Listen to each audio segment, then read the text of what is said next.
That's sort of a walk-in 4 square cubit closet, which is kind of fun. We put a little bookcase in there. It sort of allows us a little crafting space on top of the bookcase for, how many, if we're wrapping gifts, how many cubits of wrapping paper do we need to wrap each gift? I'm getting lost in the B section of this song. I don't know what to hum you next.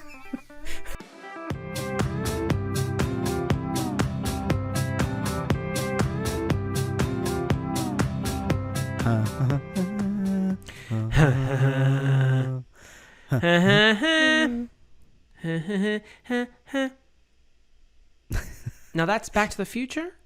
John Williams would be so proud. He's like, yeah, you really captured the brassiness and the arrhythmic nature of my scores.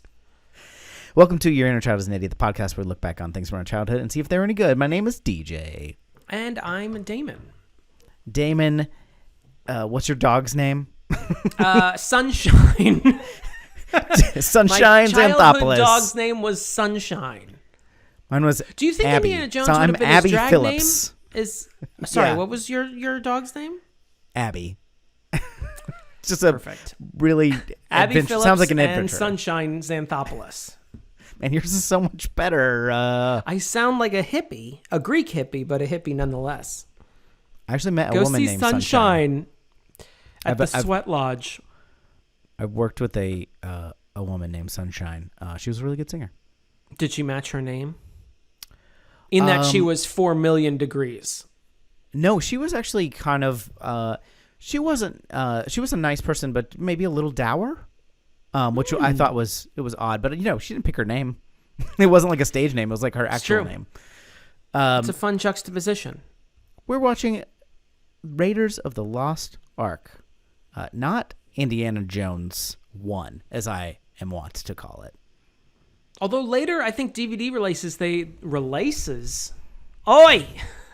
Check out these DVD releases. I think that was probably my most accurate. That was really good, That actually. I've ever done. Now you've thought about For it, the and it's show. never going to happen again. It's nope. Don't be too self-conscious about it, Damon. Let it happen. Let it happen. For DVD releases, they added Indiana Jones into the name because they were like, I don't like the juxtaposition of, at the time, these 2 other movies with Indiana Jones of the 4, and then just some anonymous raiders at the beginning of the first one. Do you So think they were threw it just in like there. not confident in the Indiana Jones, People whole liked thing? the Philadelphia Raiders, so put them in. the Philadelphia Raiders? Raiders. No. Who is it? Who is There's the one that are now the Las Vegas Raiders that were originally Las Vegas. They've been the Los Angeles Raiders. They've been the Oakland Raiders. You're probably thinking of my baseball hometown, team? Wright State University Raiders. That's probably what you're thinking of. Is there not a baseball team with Raiders? There might be somewhere in some league, but not in a professional league that I'm aware of. I want to say one thing because we already did the score adeptly earlier. Yes. Yeah. One of my most cherished memories of my friend Bethany, she was, I don't know what she was trying to do. She was trying to win me over with her knowledge of the Indiana Jones series. And so she started singing the score at me. Right. This was in college. Always good. And You want to sing at people. make as much sure as that possible. they're not engaged, that they are just ciphers for you to sing at. And she started singing it, and at first started strong, and then I'll just sing what she sang and see if you can catch where she goes awry. Okay. Bum ba dum bum. Right. Bum ba dum bum. That was it. I liked it that it took a minor moment. Bum ba dum bum. I'm like, I don't think that's the. You did not make it very far at all, Bethany. I also she missed my favorite part where she's like, no, she didn't. I mean, it would have been weirder if I was just sitting there silently and she was going into different sections. Of the score, different movements. She does like the underscore when you're supposed to be doing like exposition at the beginning of the movie. She's doing the theme to the Well of the Souls. I'm like, look, I've got to get to Psych. I can't just sit here this entire. I'm busy. That's the Well of the Soul song. Thank you. If it's not obvious, I do like the Indiana Jones movies, but I haven't seen them probably in 10 or 15 years. Yeah, I haven't seen this one in a really long time. And I'm nervous in this culture of, hey, you can't take people's things and put them in museums outside of the home country. And you can't just shoot brown people in the street, even if they're, going to attack you with a sword. Well, I guess you can probably self-defense shoot people who are brandishing a sword at you. That's the main thing I'm worried about with these movies is the sort of inappropriateness as we go back to it, because I loved Indiana Jones, especially, my favorite, not to give it away, has always been the third one, The Last Crusade. That's Save also because it came up when, I think I actually saw that one in the theaters, and the other two I was... Right. This one came out in 1981. I wasn't even born yet, but it was definitely around. And then Temple of Doom, I think I was probably too young to have seen it in the theaters or remember it, but I definitely had seen it. But because it was so much later, The Last Crusade has always been my one, and then you go back and watch the other ones. But I don't think there's a whole host of things, like the very idea of an archaeologist, going to different countries, like you said, and going, this thing that you have from your country belongs in a museum, which my museum specifically. Yeah, it was supposed to be this noble thing, and he isn't.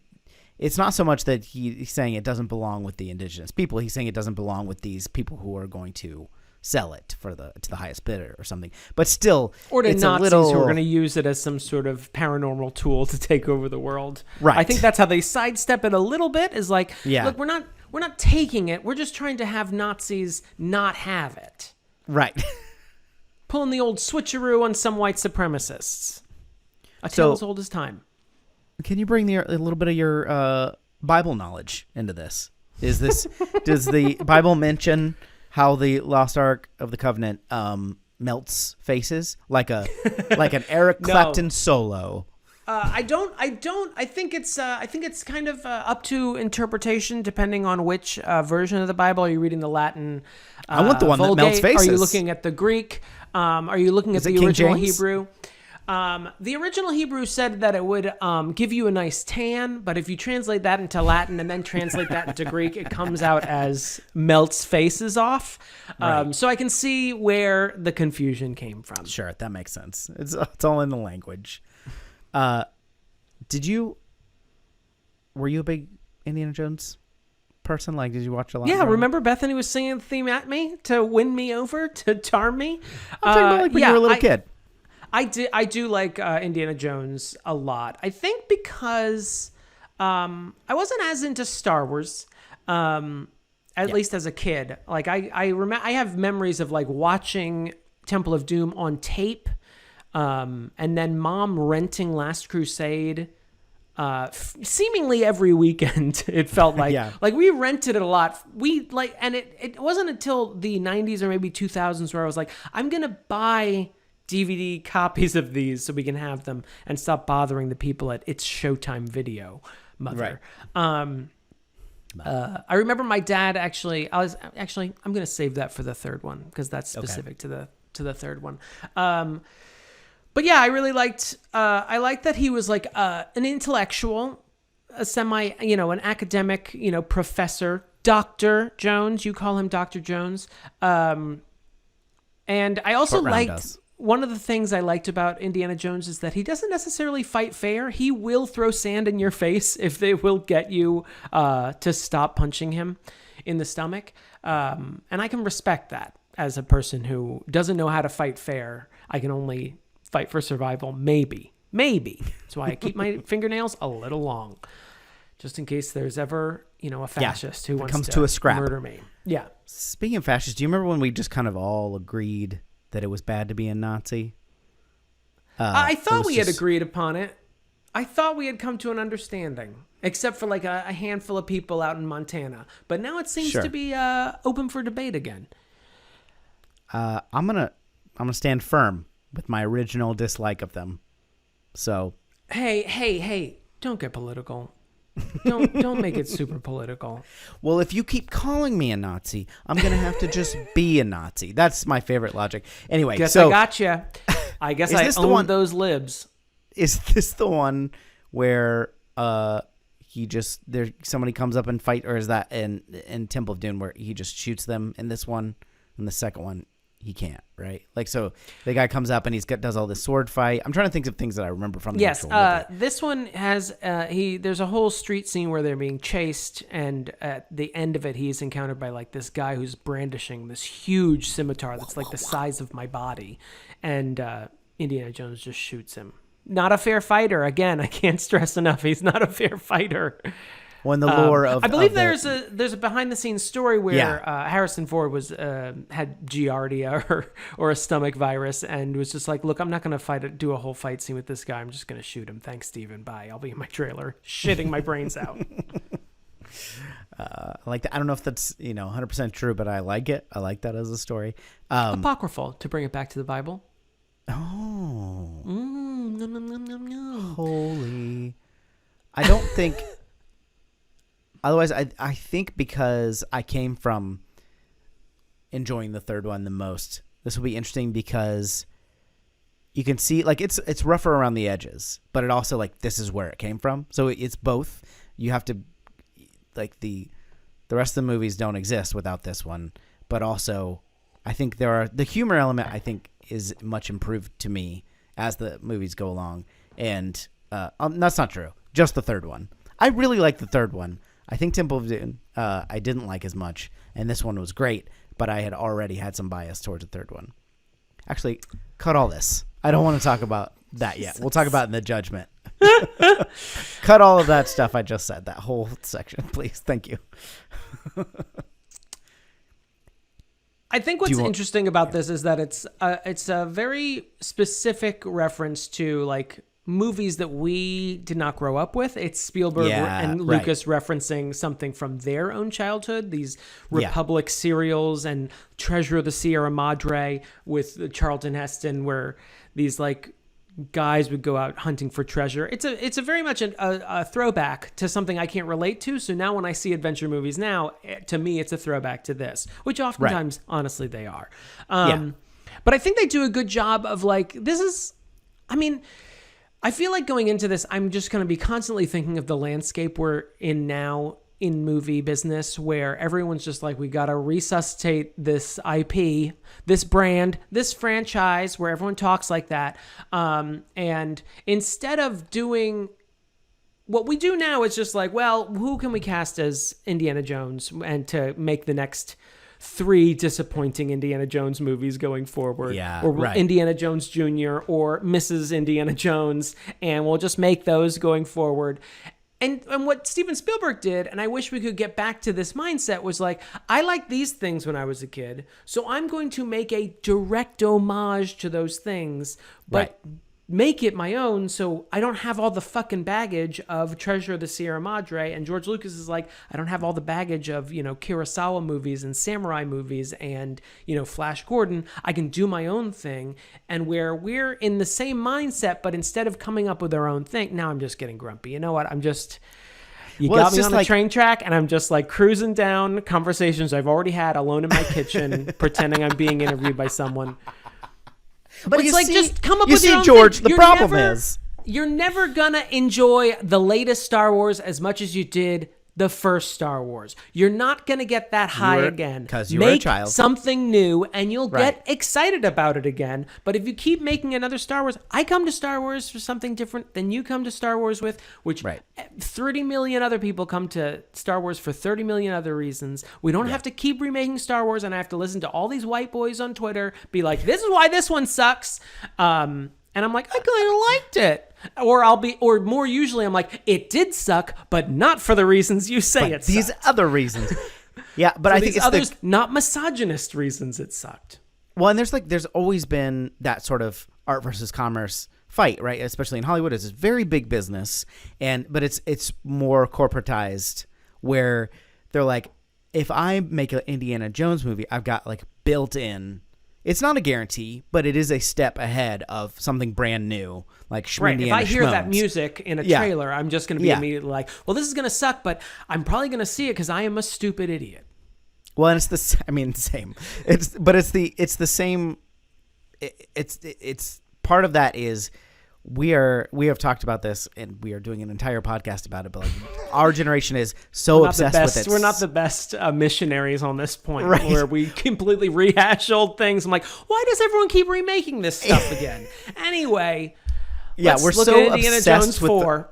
We're so obsessed with ourselves. Like we want to like there's something comforting to that, and there's something not innately problematic about it. But when that's all it is, it's just like a snake eating its own tail over and over again, where you're just like, just make something. And then when someone does something fresh, something new, it is so much more refreshing because you're just breaking out of that cycle. But it's very few and far between and really hard to get made. Even And then they make 6 of those. That new. and then they're gonna beat that to death. But anyway, we're gonna watch Raiders of the Lost Ark, starring who's even in this? What's the guy's name? Johnny points a lot. Steve Smith. Smith, he's great in it. We got Harrison Ford. We got Karen Allen, everyone's favorite. Yeah, the original love interest. The Orig Bond girl. We got creepy McHand face.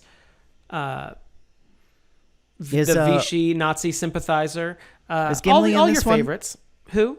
Is Gimli in this one, or is he come later? Gimli is in this one. He's in the odd numbered Indiana Jones movies. Okay, Them's the rules. it makes sense. It's We're gonna watch simple math. Raiders of the Lost Ark. We'll be right back. Listen, Damon, you're a no-nonsense guy. Indiana Jones is a no-nonsense adventurer. We're going to have a no-nonsense Patreon commercial. If you'd like to support the show... mostly nonsense. I feel like Indiana Jones is kind of a lot of nonsense, too. But There's some nonsense. This is a no-nonsense There's commercial. Nonsense. Patreon.com/YourInnerChild's an Idiot. You can become a supporter of the show and get your name written in the credits. You can get your name written in the written credits. You can get special bonus episodes. I think we've got, 8 of them currently. I don't know. We're going to do more coming up soon. We're going to do in September. We're going to do start the live stream of the Rings of Power, which can only be for patrons. We'd love to hear from our patrons. Which can only be for patrons, as destined by a rock we found. It can only be for patrons. We love hearing from and our the patrons. Lord spake. Jesus it Christ. shall only be for patrons. Remember when I said this had to be short? Do you remember that before? No nonsense, I believe, was the term. We love hearing from our patrons. We have a short message from John Day, so we'd like to play that for you now. Thanks for leaving a message. I thought it was Jonathan Day. He said you can call me John in the message. No, I know. I was actually referencing it. It was going to be a little. Damn it! Once you get into the message, you'll be like, oh, he accepts both.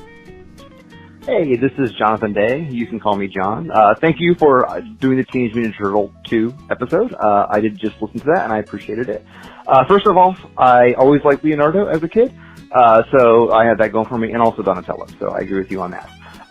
No, I'm not going to make you watch Teenage Mutant Ninja Turtles 3, Turtles in Time. It's a horrible movie, and I agree with you on that. I do have really good memories of Secrets of the Ooze, and this is like the hard part for me listening to this podcast, because I do love it, and it was like, oh, but apparently my inner child is an idiot in that regard. I do have to say, I work as a scientist, when I dispose of samples, I just look at them like bottles of things, and I'm just like, disposed, which apparently comes from this movie.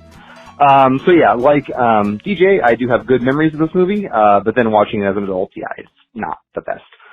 Anyway, keep up the good work. Have fun. I'll talk to you guys later. Bye. Thank you, Jonathan. John, if I may. And it sounds like I may. We appreciate it. It goes by both. We probably will watch TMNT 3 at some point. Eventually, we're going to start scraping like the bottom of the barrel under this current barrel we're in. So TMNT 3 is probably still in the running. Don't try and hide, John. Don't try and hide. We're going to feudal Japan sooner or later. We're all going to feudal Japan eventually. Since we recorded that episode, DJ, David Warner, the character who plays scientist, passed away. He himself was disposed. He did. he did. He went to the great pepperoni heaven in the sky. Locked and loaded. I had the joke. Looks like lined up. Locked and loaded, and I couldn't get through recently it. deceased Couldn't man. get through it. Probably has wife and kids. That's Maybe why. even grandkids. He was only 80. Were you surprised by the fact that David Warner was only 80? He's got Olympia Dukakis syndrome, where it feels like he's been old for thousands of years. Yeah. But apparently he was just 80. There's people that hover in that sort of like 60s and 70s look for a good 40 years. Yeah, when I was a kid, I was very thrown off by Steve Martin. That he just seemed to be... The hair just completely... I have hair blindness. And when Steve Martin had his white hair as a kid, I was just like, how is he not dead yet? It's been at least 10 years. I said as a child about a man I didn't know. How is he not dead yet? And we are back. We watched Raiders of the Lost Ark. We had such a swashbuckling adventure with our friend Indiana Jones. Whip buckling? Is swashbuckling only for pirates? I think this is swashbuckling. For pirates, but I think this is in I wouldn't. I would say that daring had been done. Daring do. The past tense of daring done. He did do daring. So I would say there's that. Yeah. What else would be? There were thrills, chills, some spills. Yeah, some spills. I'll tell you what. I'm going to recap this one because I want you to recap the next one. Temple of Doom. So there's a very Indiana Jones is a adventurous archaeologist, like they mostly are, and he is tasked with helping to find the long lost Ark of the Covenant and trying to get it before the Nazis do. He doesn't really, but then the Ark melts the Nazis' faces, and the Ark of the Covenant is lost to some military installation where it's guarded by Did you recognize Top Men? Did you recognize that guy? Biggs? Pop. Yeah, Biggs from Star Wars. Wait, he gets the mustache blown up. guy? I think it's Biggs. I remember his name is... For a larger fellow, I was like, yeah, it's a little like offensive. Porkins or something, right? Maybe it's Isn't not it? Biggs. Yeah. That's too straightforward. It's Yeah. But that's who that guy is. Oh, I didn't make that recognition. But that's basically the plot of Raiders of the Lost Ark. I do appreciate that you mentioned that lots Indiana Jones in pretty there. much just fails There's throughout and just kind of gets a mulligan from Yahweh at the end, where it's like, all right, you survived, so I guess you get the Ark now. Well, that's the new, as of this decade, the new take is that he didn't affect the story, and I think we should get to that. But let's get to that. Yeah, that's a new take on it. He could have just sat at home and the Nazis still would have burned their faces off. Except that's, Mary I would guess, probably what be dead. some people are. Yeah, that's okay. Let's just talk about it. So that's what I think. I think so he did. Eventually, if we say where it ended up is good, which arguable either way, it wouldn't have happened without Indiana Jones interference, because there would have been no one there. True. To the Nazis recover. never would have been found lost. And they also never would have found. They never would have found it. So if we think that where it was at the beginning of the story is better, then yes, Indiana Jones made things actively worse. But it depends on this movie from 1981 would like you to think where it belongs, where it is now in a giant warehouse, lost amongst other colonialized stolen treasures. If we think that is good, he would have not found. Sure. Maybe this is what you were saying, but he would have not. He would have. The Nazis would not have found it, but we'd still have the same amount of Nazis as we did at the beginning of this story. So we lost some Nazis, which I think we can all agree is always a net good when you lose even a fraction of the Nazis. Now, when you say we I can wish all that we agree, were in a I don't time know where about we could that, all but agree. Everyone here, Mm-hmm. everyone here in this two-person We're both recording can agree. pro-dead Nazis. It's yeah. So I do agree that because they probably would have still followed. They would have followed the instructions to find Marionette She's in Nepal, yeah. Nepal, or where's she at the beginning? She's in Nepal, right? So they would have found her They and didn't probably seem killed her. too keen on negotiations with her. So yeah, so there's that. There's a net positive there. Marion alive, Nazis dead. Ark in the possession of the British intelligence, I guess. Yeah. It's not. Is it American intelligence? Okay. Yeah. I mean, I guess if he hadn't gotten involved, it would still be. Yeah. I mean, I see what you're saying, but we wouldn't have had all the the excitement. Some hijinks, some hijinks. punched. Yeah, a Nazi went through a propeller blade. That's kind of fun, huh? We would have had not near as much daring done. We got a problematic portrayal by Alfred Molina in his debut role right off the bat. We're gonna get right into the stereotypes at the very beginning. This is some of this. Okay, Indiana Jones, this movie. Raiders of the Lost Ark. It's a classic movie, and it's going to be hard for me, as someone who loved it growing up, not to give it maybe too many passes. Also, this movie, as we mentioned in the intro, is also paying homage to many movies from even further in the past, and so it's like double stereotyping, where it's like it's just fine that we're just taking sacred items from these people, and they're mad, and they're like shooting darts at us. What a bunch of dicks. Trying to stop me from stealing things. Yeah, and it's kind of a little bit gray area because arguably he's taking it so that this worse guy doesn't take it, but that seems like. Are you talking about the Ark of the Covenant, or are you still talking about the Hovitos, a little bit? Relic. The relic because at the beginning. That just seems like for his own. He's just sort of racing against, because we even hear about Forrestal, this archaeologist that we find the body of, in the temple, was also looking for the same relic. So it sounds like a lot of people have tried to get this item, and so there's not a much moral. I mean, there's not like an ethical, like, oh, I have to get this before Belloc does. It's just like, I'm just doing it for my own glorification. Well, and that's the whole Indiana Jones ethos, right? Is like, it belongs in a museum. And the other half of that sentence is, and not in the hands of someone who's going to sell it to the highest bidder or have it for a private collection.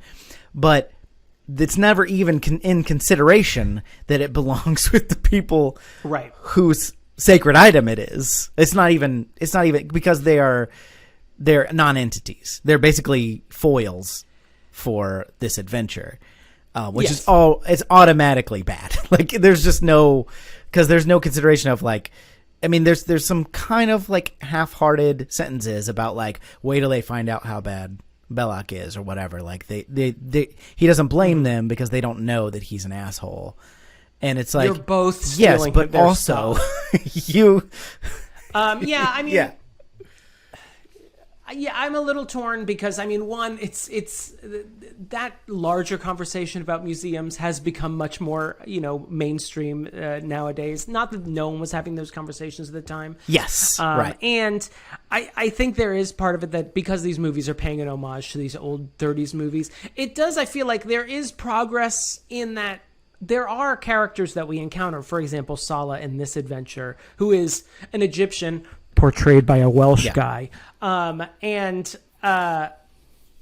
So we do sort of get a perspective of an Egyptian, but it's not ideal. It's not good. It's not good because, again, Salah is portrayed by a Welsh guy. Alfred Molina, another English guy, portraying a South American of some sort. Presumably, he has an accent. It's And also he's like immediately betrays Indy. Right, exactly. Like, there's also I'm not confused, but he has 2 assistants with him during his intro, and I do want to talk about the intro in general, but I think this is important to talk about. He has 2 assistants at the beginning, and one draws a gun at one point, and I think in retrospect we're supposed to realize he's drawing a gun on Alfred Molina's character, who is the backstabber. But he could be drawing a gun on... They could both be backstabbers for all we know. Right.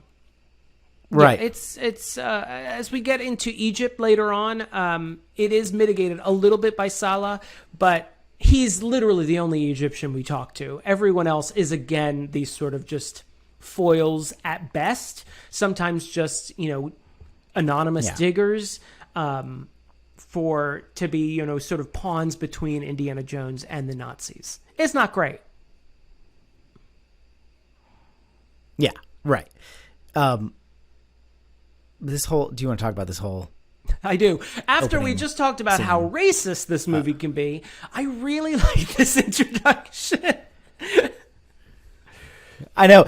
This is the whole thing. You have to hold both of these things in your head at the same time, because it is there are many problems with it, and if a person of color like came to this and was like, "Hey, I'm this is really fucked up," I would be like, "Yep."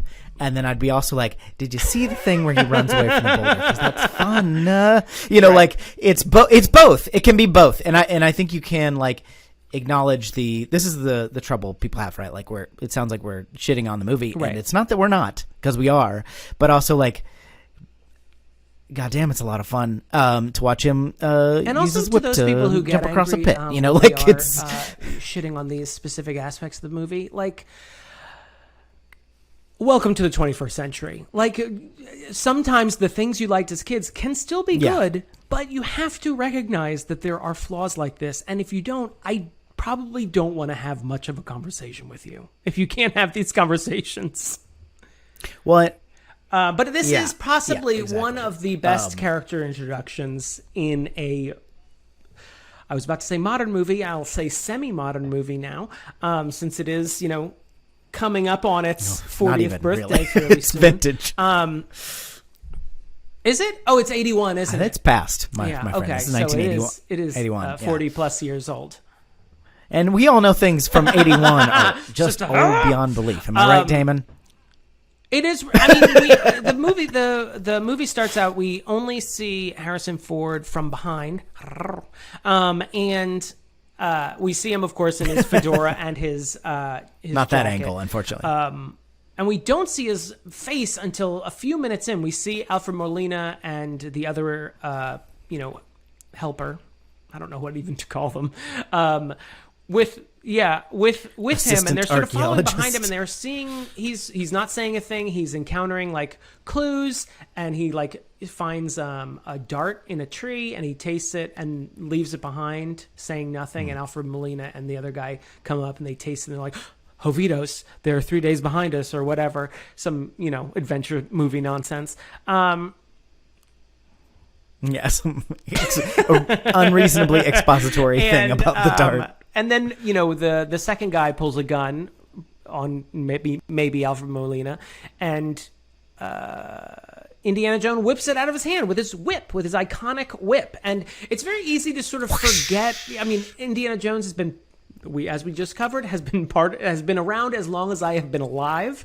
So it's very easy to sort of like forget how iconic this introduction is and how it like firmly entrenched him enough that the second movie starts with his name. They're like, you know who this fucker is. They didn't do that with The Mummy Returns. They didn't say Brendan Fraser and the Adventure of the Returning Mummy. They had to keep calling it The Mummy Returns. It's just such a really good introduction. And the whole thing, I mean, we find out that he's very competent. He's very aware of his surroundings. And then when he gets to the temple, I mean, he's showing off like, that he, beats Forrestal, and that Forrestal got tricked by that light, trap. With that beam of sunlight, he puts his hand in it. These spikes come out. He realizes the little stepping stones on the ground, and Alfred Molina is about to run out into the middle of the temple, saying a famously stupid phrase, "Nothing to fear here." Never say that if you're in a movie. Never say piece of cake, walk in the park, or nothing to fear here. Don't say those things. I mean, we just got past I've never these said spikes and all these tarantulas, but definitely in this room where the item is, nothing to fear here. And he's able to pick up on all these things, and then he gets the idol and is betrayed by Alfred Molina. And then we kind of see him like in a different light that doesn't negate what we've already seen, but he kind of like he's running. He gets betrayed by his friend. He has that great moment that I really appreciated this time where after he's been betrayed by Alfred Molina and he's like falling in that pit, he's like holding on to the edge of a cliff. He grabs a root and he smiles a little bit. The like, relief I'm look. gonna be fine. And then the root gives a little bit and he has a really great, Yeah. I feel like it just like perfectly encapsulates this character, like almost like as perfectly as you can do within like 5 minutes of a movie. And then we find out he's afraid of snakes. Well, yeah, you After get all of that, the- him like he's not scared of spiders. He doesn't lose his cool around darts flying at his face. But the minute there's a snake in the seat of his plane, he freaks out, and the guy says, "Get Passenger a backbone." seat, Like yeah. it's so like cliche that he is afraid of snakes now, but like that is a really great like comedy beat, and plays into the plot later. It's a foreshadowing, yeah. But my favorite thing is the moment when that turns on a dime is like he's very competently come all this way, and then you see him like do this really smart calculation in most famous chin scratch since the Thinker, where he weighs out a bag of sand, and the funny thing is like I guess it's like. It's not lost to history because if anybody watches this movie, they understand like that fails. Like that is an absolute failure. It is wrong. He gets it wrong. So I don't know if he got the weight wrong or what. It doesn't matter. Like, so all of his stuff, like, and he's like, cockily grabs it, as the whole thing sinks down and the boulder gets released. Like it immediately like is like, oh shit. And then we're just on a roller coaster after that. And then he gets, betrayed and the boulder, and it's a fine line to walk because he could, if you tipped in either direction, he would either like look like a doofus, and it's to the movie's credit that even though he does essentially fail in like not setting off the final trap, he still looks like amazingly competent while also like approachable and like he. I think I said in the intro, like he doesn't fall into the John McClane trap where he like becomes too competent that it is completely, it keeps you at arm's length from liking him. He really does walk a very fine line of, seeming like a superhuman and also completely, what's the word I'm looking for? Fallible. That's the word I'm looking for. Yeah, right. Yeah, that's, I think any good main character, you see, you like want to be him, or you want to, you admire his qualities, but also see that he's deeply flawed. Like not just because he fucked up but like as the movie goes along, you see he's like kind of arrogant and kind of selfish, and then he's done bad things in the past that like, piss Marion off, and he's pissed these other people off, and he's,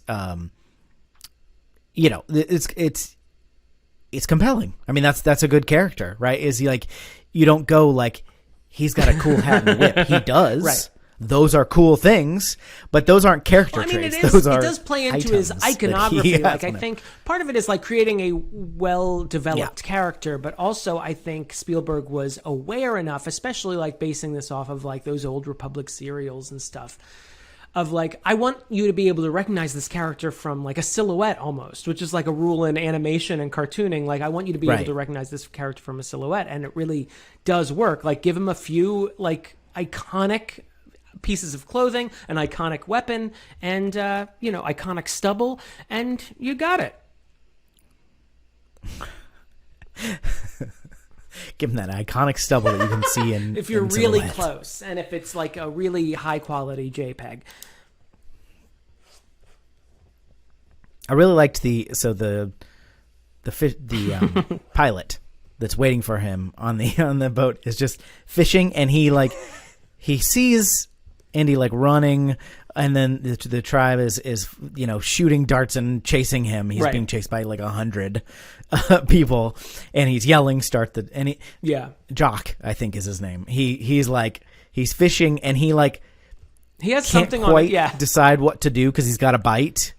Yeah, and so he's I love that whole bit is so good because, of course, eventually he just throws his pole away and starts the plane, and they narrowly escape. But it's just it was played really well because he's just can I catch this fish first? You can tell that's do I need to?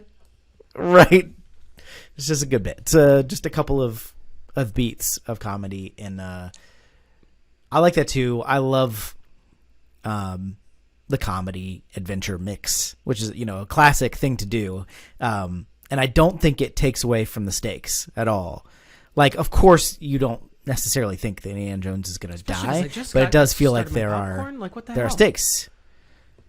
I just started, but people have died already. Both of his people that he came with betrayed him and died. There's another skeleton of another person in the thing. We've had 3 on-screen dead bodies at this point really already. Racking them up. So it's it's not like this whole thing is without stakes, but at the same time, it's just so fun, and you start to get just little teases of the theme of the John Williams theme, which we really don't get until pretty far into the movie, for real. Yeah.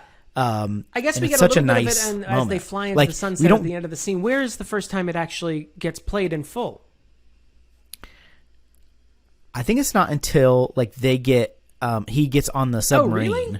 On the U-boat, and then you hear that's where you get all the way. There's a ton of references to it, but that's where it's all the way dun dun dun dun big and fortissando it's fortissimo. Of course, very strong.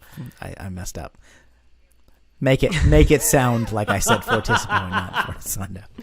I'm a musician. I should get that correct. We do get Tyler. I feel like he gets almost a sort of a superhero element. Tyler noticed when we were watching that he's almost a completely different person when he's in professor mode.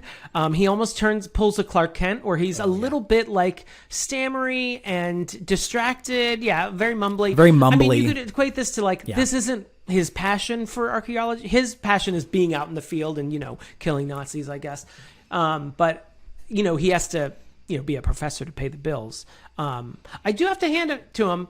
It's nice to hear of a professor who apparently is not fucking his students, despite the students' best efforts.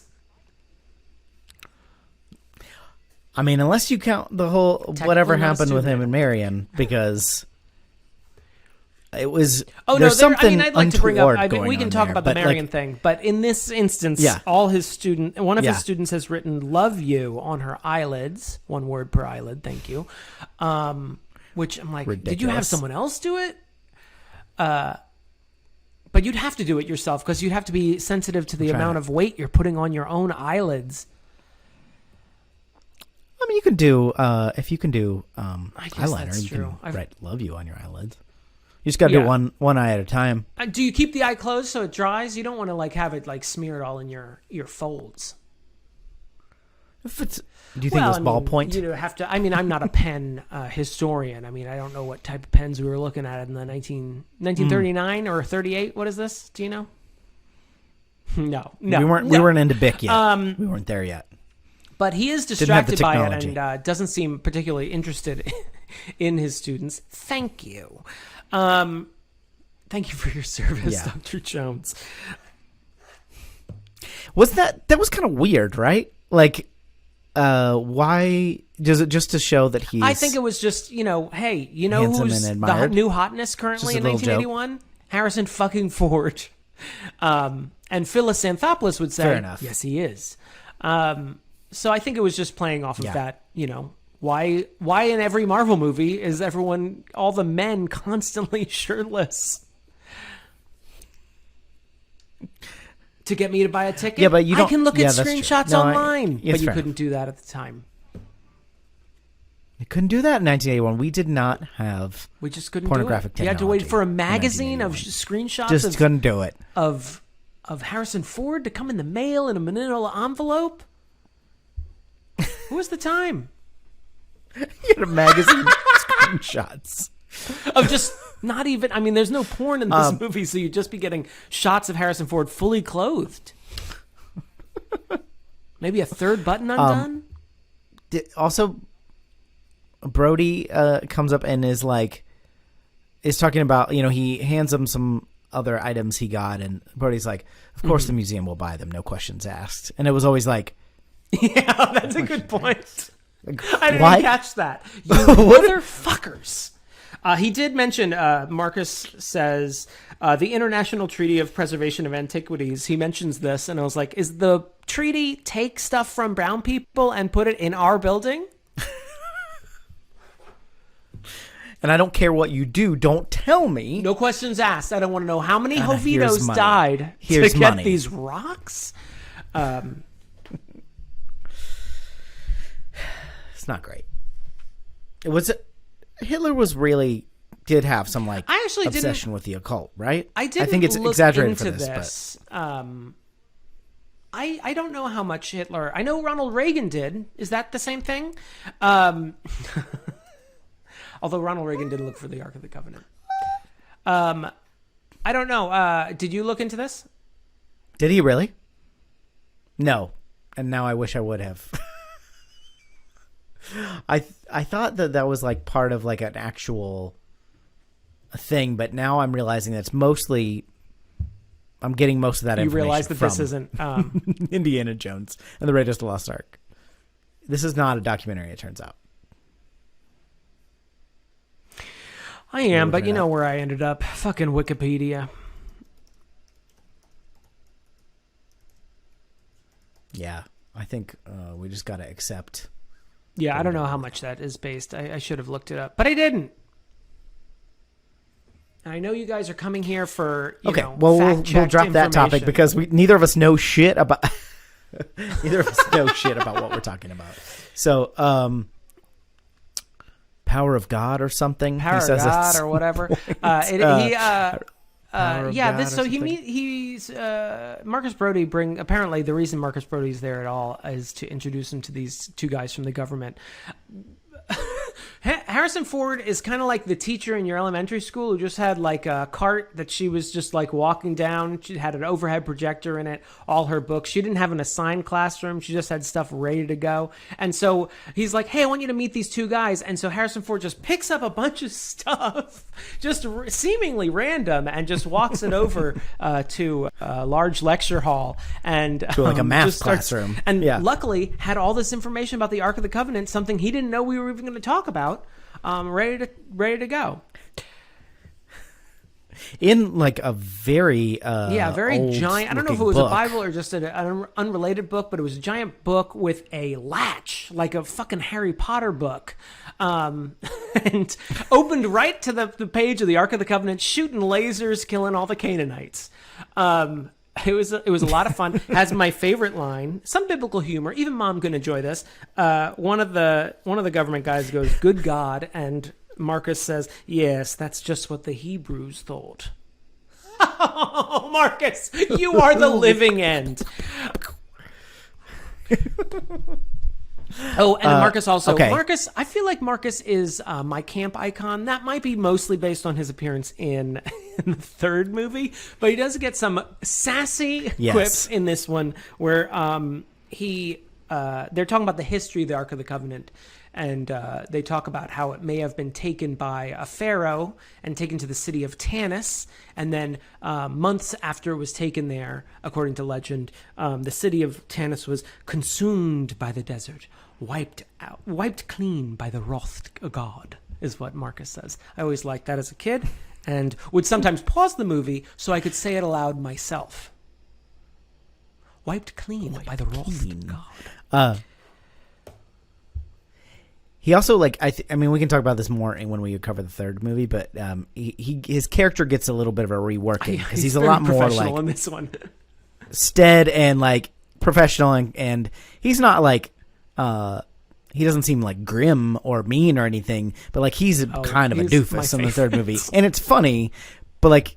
Yeah, and I actually really like that. We'll get into it, but like that's kind of not his vibe here. He's more just like a competent. Yeah, he seems to be exposition machine essentially.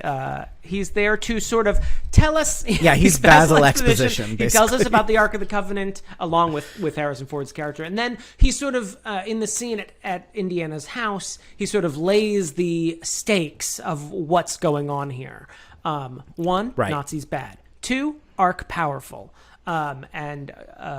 We also learned that Indiana Jones. We also learned that Indiana Jones doesn't believe in all this hocus pocus, such as the power god or something. As Marcus is sort of saying, it's not like anything you've searched for before. Harrison Ford grabs his gun and says, Marcus, you sound like my mom. You don't think I'm worried about all this hocus pocus? And you know what a careful guy I am, and throws his gun across the room into his suitcase, just like the NRA would tell you to do. I like that. I like, you know what a cautious fellow I am. I do love that. It's a good line. Do you want to talk about the Ark yet, or do you want to get to that later? We're going in order. Why not? Fuck it. So at this point, he decides that he explains this to the government guys, but essentially he's looking for a sort of a medallion that MacGuffin to get a different MacGuffin to find the big MacGuffin. MacGuffin A is a medallion. Sub MacGuffin eventually married Faith Hill. Yes. We learned that there is a staff that would be topped with this medallion that it would take to a certain map room in Tanis, and it would show you the exact spot that the Ark is buried. This is some Legend of Zelda nonsense. Why would you need this if you lived in Tanis? Wouldn't there just be a giant building that's like, Ark here? Why would you need to know where the Well of the Souls is if you hadn't already planned for your city to be consumed by the desert and wiped clean by the wrath god? Like, why would you make this crazy map room? How convoluted was this city? Was it like France? Was it like Paris? I remember going to Paris and being like, where the fuck am I? Every building looks the same. When there's also like this preserved perfect model of the city, which just that in of itself is very odd because how long has that been there? Was this after? Did you build this after? Why would it was you buried build it? in the No, sand? you have to build it contemporaneously with the rest of the city. And it also raises questions like, are there other medallions? If I'm like just looking for the local bodega, do I have to get a specific medallion on a staff of a specific height and be like, where is that place? Is this like proto like MapQuest, Google Maps, like find nearest hotel, and then I just get a 5-foot staff with a specific medallion with an emerald in the center to say, okay, there's a Holiday Inn around the corner, Jake. You just type in giant snake pit near me, and it directs you to the next couple. Don't get me wrong, though, as much as we are making fun of how stupid this is, I loved all of this nonsense. Oh, it's awesome. Yes. I could hear the sighs coming off of Tyler, even when he wasn't sighing, like some sort of aura version of sighing. But I was like, the map room. It is very much like a Legend of Zelda thing, which I also Lara love. Croft, show us where on the map we're supposed to go. Yeah. So how does this, from your experience as a former biblical scholar... I was a religious studies minor, so essentially I am an expert. Okay. Right. So how does what they've described of the Ark so far, how does that line up with your my personal experience with the Ark of the Covenant? Well, your experience of reading about it. It was hard to tell how many cubits wide it was. I wish they could have gotten a cubit stick just so I could make sure that... Because after this movie ended, me and Tyler I grabbed my Bible, which was at arm's length, and by arm's length I mean was upstairs in the bookcase we don't use that much. And I looked up the Ark of the Covenant, right? I had to unlatch it, and I looked it up, and most of the references to the Ark of the Covenant, it feels like in the Bible, are telling me how big it is. And I'm like, oh my God, you guys, you need an editor. I understand this probably developed from an oral tradition, but once you started writing this down, you just have to tell me how many cubits wide it is once. I don't need to hear it every time you mention it. Because, like, they tell Show, God don't tell. saying, like, Show, don't okay, tell. here's what I want you to do. You're going to be building an Ark of the Covenant, of course. I want it 1 cubit wide, 1 cubit deep, 1.5 cubits across. I want, I want the mercy seat on top with cherubim facing each other. Their wings shall be, outstretched from each other. And then, 7 chapters later, it's like, and then Gregory starts making the fucking Ark, and he made it 1 cubit wide, 1 cubit deep, 1.5 cubits across. I'm like, for fuck's sake, we already know how many cubits. And that's I'll why tell you I what I became an learned. atheist. I was like, I'm not reading this shit. I'm not doing this. What really bothered me about it in Sunday school when I learned When you all had to is make that- your own Ark. is that it's like I just learned that an ark is a giant boat, and now you're trying to tell me something else. I feel like I don't actually you have understand. unlocked a memory just then with me when I first watched Raiders of the Lost Ark with my kids, with my parents. This is a future memory. Oh, Chaucer, the name I chose for my child for some reason. How I miss you preemptively. Chaucer's Anthopoulos. I'm nothing if not pretentious. It's gonna get beat up much. He's also been raised by me, so I presume he probably acts a little bit like me. So, sorry, kid, you were fucked from the beginning. I couldn't. What am I supposed to name you? There's no name to get you out of this. Just Chaucer and Zendaya. You're two. Zendaya's Anthopoulos. What the fuck were we talking about? Oh, when I was a kid, I think I was like, what's the Ark? Asking my mom what the Ark was, and she said like something like, it's from the Bible. And so immediately, like, my first thought is the most child-friendly book of the Bible, the one where the entire world ends and everyone drowns except for like 5 guys, is Noah's Ark. So I'm naturally Except like, for 2 giraffes. Where's the We boat? got 'em. And then I see this gold box. I'm like, fuck this. What? But there's nothing about people's faces No. or There are laser beams. and there's even, just to show you what an asshole the Old Testament God is.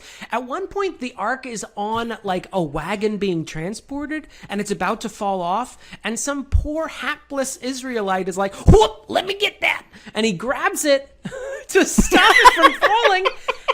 Guess what happens? Because God likes everything just Melted face? so. Thank you very much. Please keep your hands off my box. Oh, you were trying to help it? Zap, you're dead. Sorry. Fuck off. Yeah, you're not For supposed to touching touch it, even if it's about to fall off that's the goddamn that's why the truck. that's why the poles. Hey, Tippy, come on in. Did you get that on mic? She's like, you're screaming Yeah. here about God. I thought you were Come going to on talk about in. Noah's Ark. You're talking about some lame-ass gold box. Come in. Are we gonna get Tippy? No, she's just Tippy on staring- cam? This is so creepy. She's such a fucking creep. So my door was... She doesn't like closed doors in the house. So when I closed the door, I just pressed it as much as I could against the door frame. And then all I see is the door slowly opening. And my computer is blocking where she would be. So all I see is the door slowly opening. And all I can see is blackness because there are no lights on in the hallway. And then, so chills go down my spine. And then I see her looking at me, and I'm like, come on in. And then she's walked away now. She's not even in here. She just wanted to be a fucking creep. Okay, so Ark of the Covenant. So yes, I was disappointed it wasn't the famous Ark, the most famous biblical Ark. Yeah. So there are lasers. There are. I don't know describe about melting? face melting, but there are. Hey, don't touch it, or Okay. God's going to kill you. Yes, even in an accident, there are no caveats. There are no footnotes to this rule. Don't touch the fucking thing. Why? Because it's just the Ten Commandments. Not even the original. No, Ten they are the Commandments. original Ten Commandments. They're the broken. So they're the ones broken that ones. were written The pieces on of the broken by ones? the Okay, hand gotcha. of God, rather than Okay. the second one. By the way, all I can think of right now is Mel Brooks as Moses coming down from Mount Sinai. I've got brought you 15 10 commandments. That is a very good bit. Now all I'm thinking of is Joseph Smith being like, I've got the golden plates. No, At you least cannot Moses see them. had them. Presumably, Don't worry had about it. commandments. He went up for 40 days, Yeah. even if God wasn't writing them. At least he had something at the end of it.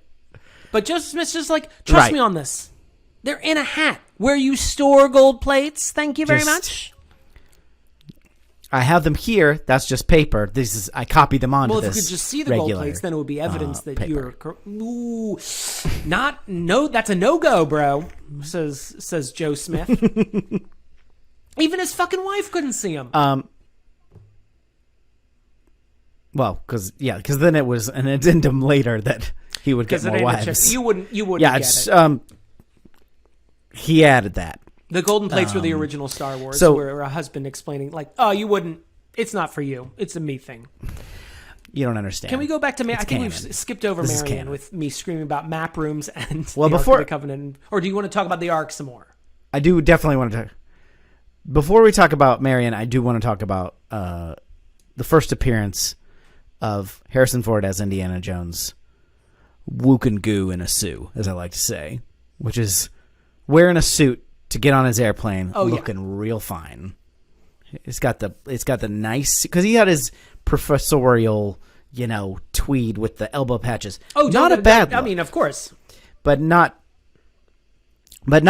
quite the level of gangster nice fedora. His formal fedora, the, his dress blues, his formal for the plane ride. adventure wear. He was looking good, double-breasted Wook and suit. goo in a suit. He does have his formal fedora. You can meet the queen in it. Yeah, I like that. And you can doff. You could can do doffing. doff. You can, if you're flummoxed, you can sort of push it up with your thumb and just sort of wipe your brow a little bit. That's a nice one. Or if you wanted to catch some Z's on the plane, just bop it Like he 45-degree angle over your eyes. Pop it on.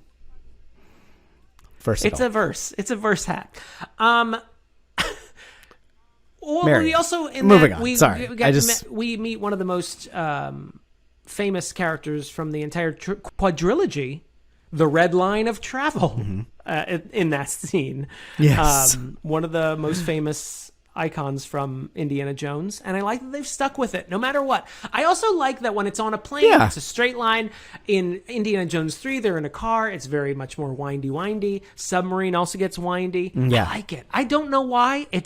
It's just a little thing. I also like very old nice. maps of the world, so I do appreciate them flying Yes. over French Indochina, Indochina. landing in Palestine. It's just fun. Maps are fun. That's why I love the map room. They are fun. I do. So let's talk about. So he lands okay, in so- Nepal. That's where the red line stops. Yeah. Not the red line in New York. I don't know where that stops. Coney Island. I mean, you can get there, but you gotta get on the blue line, and then you gotta go underneath the Atlantic Ocean. Which means you'd also have to go over the entire continental United States. I was going from New York, so I guess I was taking the extra long way. Either way, it's the canal pretty will far. be there, so you could take it through the. You wouldn't have to go all the way down past South America. You can go through the Panama Canal. A canal. Panama. Yes, that's true. That's probably the best way to get from New York to Nepal via imaginary subway line.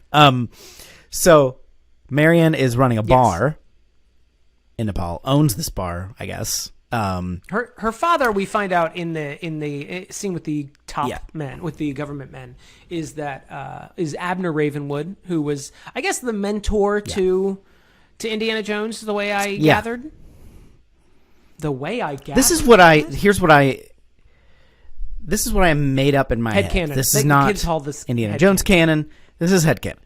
this is headcanon for me, is Indiana Jones was in his like doctorate or grad school with Ravenwood as his mentor, and he met, of course, Ravenwood's daughter, Marion, who was an undergrad at the time, in my imagination, just because otherwise it's gross.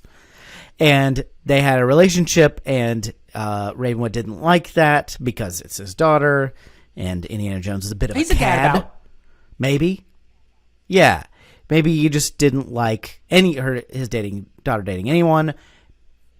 That's what I imagine. And then eventually they break up, either because Indiana Jones just wants to be a rambling man, or maybe he was trying to honor Dr. Ravenwood or whatever. But for some reason they break up, and Marion is very mad. That's what happens in my head. Not she's 15 and he's 25, because fuck that. Gross. I was going to say, your headcanon lets you sleep at night. Yes, exactly. Yeah. It's not explicitly said that anything gross, but she says I was a child. Now we can say that it was I don't think she's a literal child, but she references 10 years several times throughout the movie. Yes. So presumably they had some sort of sexual relationship 10 years ago. And I don't know how old Karen Allen is in this, but I mean, the vibe I'm getting is she's mid-20s. Which would make her mid-teens. Yeah. I'm going to say she's 28. Okay. and he's 35. So it was definitely, on the edge of problematic. She was young, and he was an older, he should have known better. And she was just a starry-eyed undergrad. Again, I'm just saying, I'm putting that in the script. It's not in there. There is, and this is just IMDb, so I don't know how true this is, but it says she's 25 in the script, apparently, according to IMDb, which makes that a real problem. And I'm just going to say, first of all, I don't know if that's true anyway. Even if it is true, it doesn't make it into the movie, so it doesn't matter. Right. You know what I mean? They don't say in the movie, so you can kind of... It leaves it like they broke up. You know what I mean? Right. And she was young, and it's... So my headcanon... That's all that really matters. He fucked a teenager, and yes, Abner Ravenwood, her father, did not appreciate it, and they had a falling out because, Indiana Jones is a goddamn creep. Hard to be on Indiana's side in this headcanon. He does marry her by the fourth movie, if you want to... Oh, yeah, sorry. Spoiler. Spoilers for a 14-year-old movie. Even if you marry that 14-year-old movie later, it's still not good. Still inappropriate. Still a and problem. Criminal, you fucking creep. Yeah. I hate when you have to do that math. I mean, I love doing age math.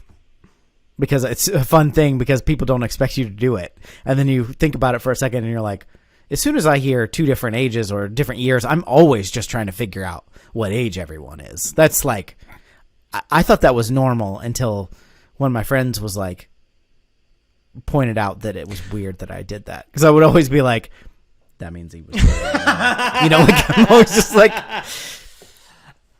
We had a gig once. I don't know how interesting the story is, but we had a gig once, and the planner, the coordinator, had to take us somewhere else on the property in a golf cart just because it was too far away. And while she was talking, she was like, I met my boyfriend when I was 10 years ago. I'm 24 now, and I was 19 then. And I was like, that's not 10 years ago. I just said it. I couldn't stop myself. I said it out loud to this woman we were working for. I was like, that's not 10 years. And she just kept talking, luckily. Why would she? Did she actually split them that close in... It wasn't, those were not the numbers, but she said numbers that just weren't correct. They were did not add up. And she was like, yeah, we've been together for 10 years. We were married for 4. And before that, we were together for 9. And I'm like, that's not 10. I was just like, people are creeps. How hard is it to not fuck a teenager? When I was a teenager, I wasn't fucking teenagers, despite what I wanted to do. It's really easy for me. I've never done that, actually. I've never had the opportunity to do that. My favorite thing about Marion. Okay, so she's a Spitfire, right? But also apparently she reacts exactly how I would want to react if there was a monkey on my shoulder, which is cute. What an adorable creature. Puts its hand in her mouth. It's monkey hand. Yeah. And while she's saying, what an adorable creature. And then I think Sala's wife is like, well, then he's welcome in our home. And she's like, don't do that on my account. Yeah. She's so nice. I want to hang out with She Sala's does seem... wife. She gets like two lines. She does seem really nice. And all of the kids are very adorable. Yeah. Yeah, Marion is... I actually, in this viewing, I had not a lot of trouble with Marion, but I kept like vacillating between she is a Spitfire and she's written that way, and Karen Allen plays her that way. But then the movie sometimes is just like, okay, we need you to be a damsel in distress now. And sometimes it seems like it's trying to subvert that. Obviously, probably playing into the old tropes from these older movies and serials. Right. And then sometimes I'm just like, no, but now she's just acting like a damsel in distress and seemingly completely helpless, even though we know she is not. She does that thing that I hate in damsels in distress, where no matter the situation, she just keeps yelling the hero's name. And I'm like, you're tied in a basket. What makes you think, and being run like by men who are carrying that basket elsewhere, what makes you think Indy can even hear you?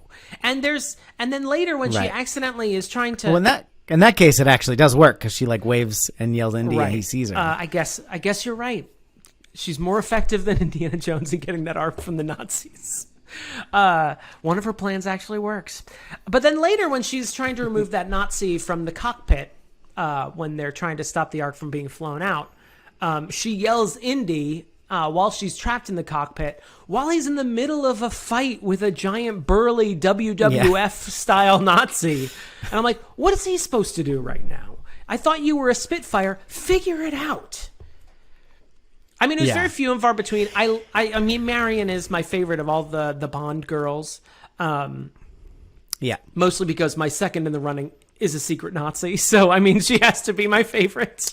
But there were a lot of times in this, especially when she gets dropped into the snake pit, and not that I don't want to falter for it, because I probably would act the same way in a giant snake pit. She's like crawling all over Indiana Jones, who has a literal phobia of snakes, and he's managing to keep it together, lady.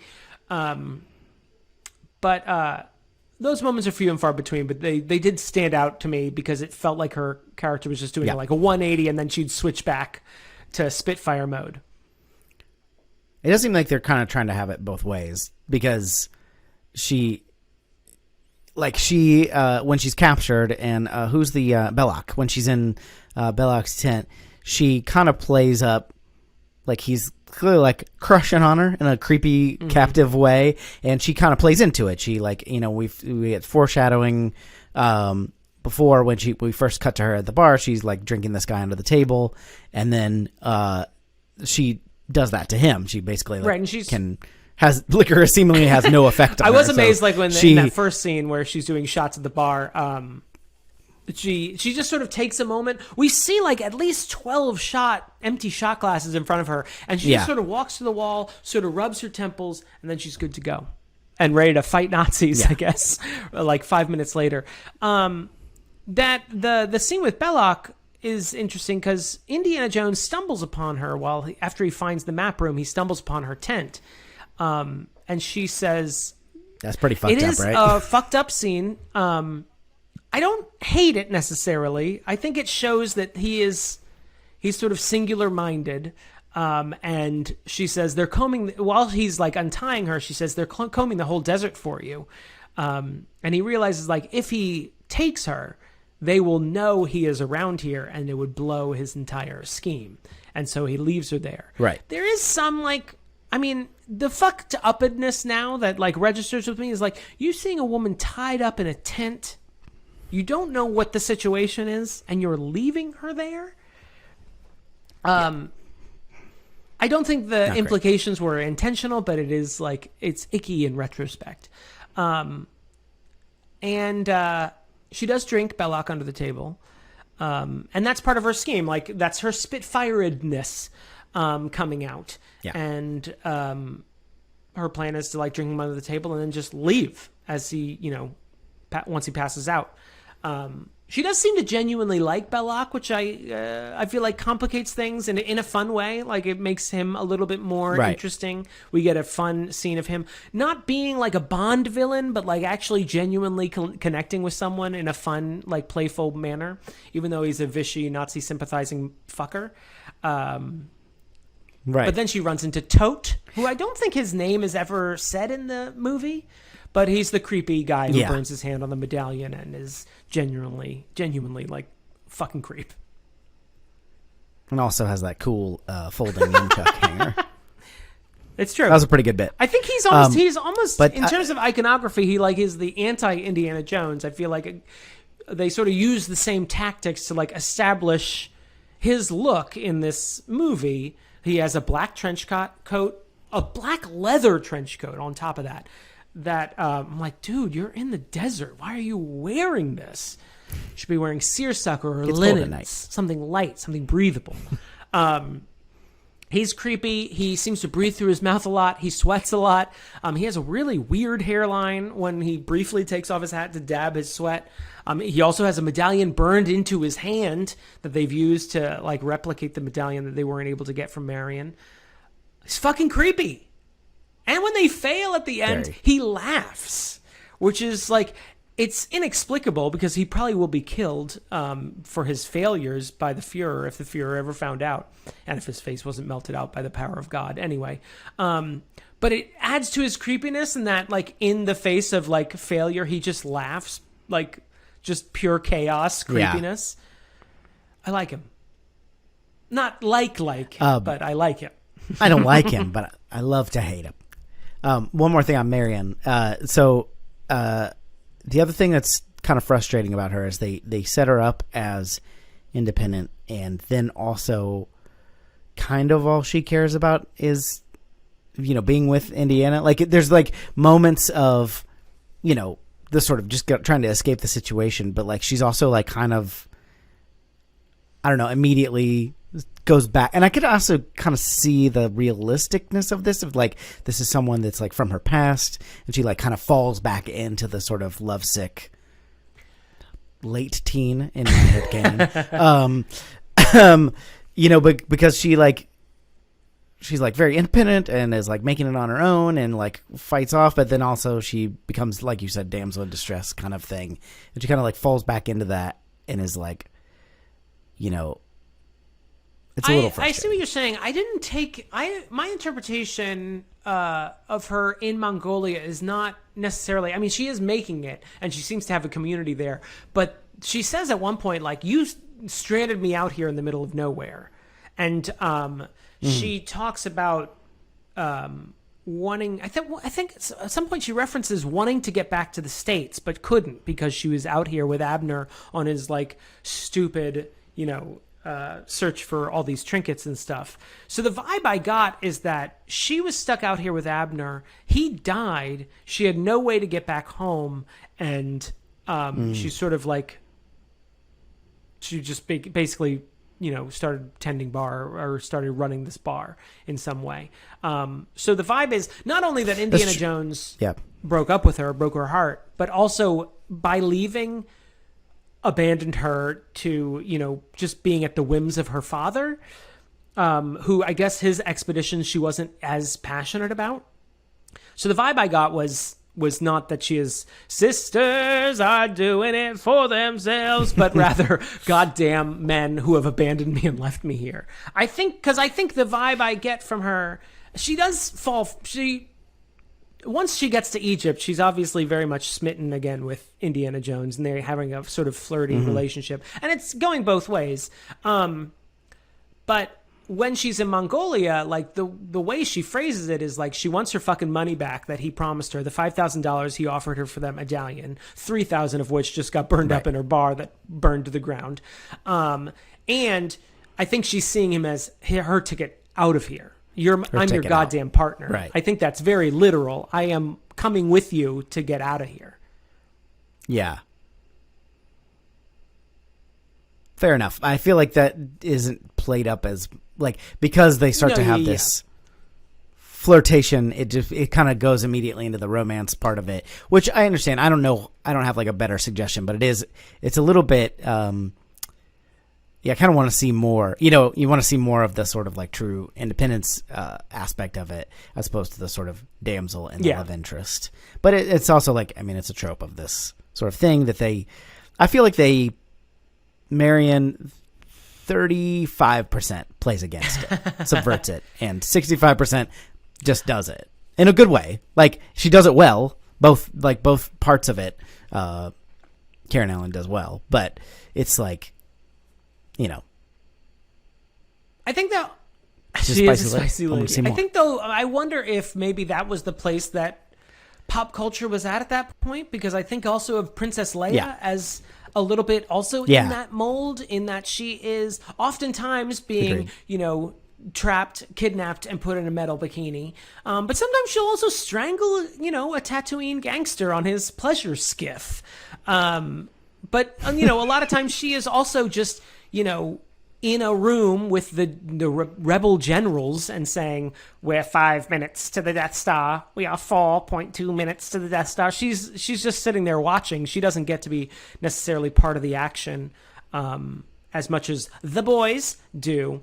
So I wonder if that's just where we were in integrating women into the stories. I think you're right. To the late 70s and early 80s, that was a subversive and against type role.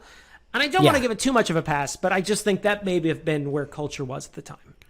Well, and this is subverting. Yeah, for a room full of 99% men creating this and writing this, that's like, yeah, she's a tough cookie, but I mean, she's gonna need me, right? That's she can do this herself. That's the sort of vibe. Yeah, she does shoot that one henchman in the back of his head, and she blows smoke in Tote's face. I did like. I feel like we're bouncing all over the place, but I did like. There's one scene that I think this is also good comedy from Indiana Jones, where Indiana is struggling with one of Tote's Nepalese henchmen, and they're fighting over a gun, and Tote has lost patience, so he just goes, shoots them both. And they both, they work together to shoot the guy who was about to shoot them. It's just a funny little beat. I like it. Yeah. This is a known, we were talking about the history of the Ark, but another just historical fact, little known fact, all monkeys are secretly I've always Nazis. said that, and I always... So they reference this in the movie because if you've ever read monkey literature, and I have. There's some references that I'm like, oh, I don't know where you're getting these numbers, buddy. These numbers? What am I? It was the blurst of times. Stupid Mark. There's a lot of fun fight sequences in this, and there's a lot of sort of awkward, like the whole bar fight sequence where the bar catches on fire, and like it's funny because I can, before watching this movie again, I could probably like play back the major beats of it in my head just because it's iconic, but it's very awkward as like a stunt, thing. Like all the punches are very old serial, very telegraphed, which is fine. I know that's like the style, but it was very awkward in ways that the rest of the movie is not, because in contrast, like the Cairo street fight where they're fighting in all these different corners of Cairo and like going around corners, and then there's like these there's vendors everywhere, and there's people coming out of nowhere to fight, and then there's like the big baskets like the one that Marion's in, and it's all that is like pretty masterful, that whole thing. It's shot real well, which makes me think back to the fire and the bar sequence and go like, why was that so weird? I didn't pick up on that. But it's just, I don't know if I noticed it. I did notice there is a weird beat in that bar scene where I guess they've lit some of the spilled liquor on the bar on fire, and it's slowly making its way to Indy. And one of the henchmen, one of the goons, is pushing him down on the bar, and he says to Marion, who's crouched behind the bar, whiskey, like almost like Roger Rabbit, which we just watched. But he says whiskey, and then she hands him a bottle of whiskey. He bashes it over the guy's head. But like, what was the guy doing? Was he just so concentrating on the fire that he didn't notice that the guy was discussing things with his ally in the bar fight? It's odd. I didn't mind that scene as much, but that was one beat where I was like, wait, what is he supposed to be doing? What's going on here? It was lots of things like that. They were just kind of like very theater fight scene vibe. Like that scene in Dick Tracy where he punches like 3 guys at once. And it's just like across their face. And Madonna's singing.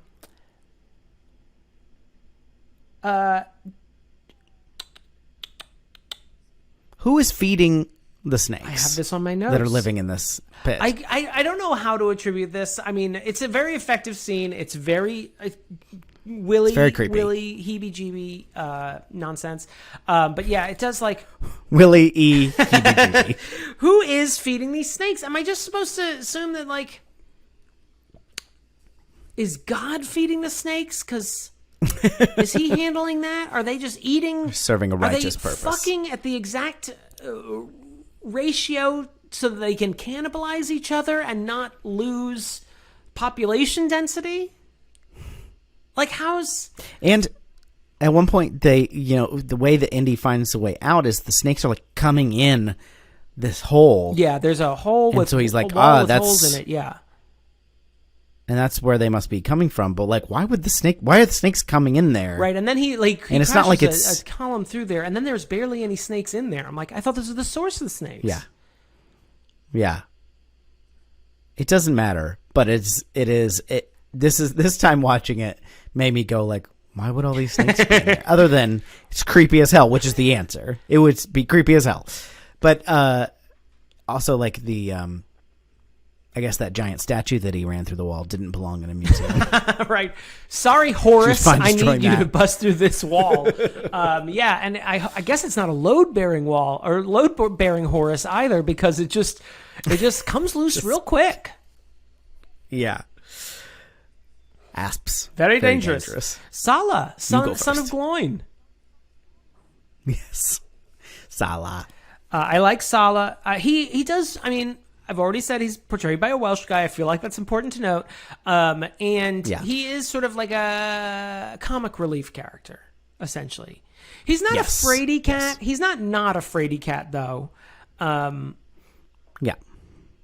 But he is... He seems kind of like, just like, even though he's this big, burly guy with a loud voice, he's just like a normal guy.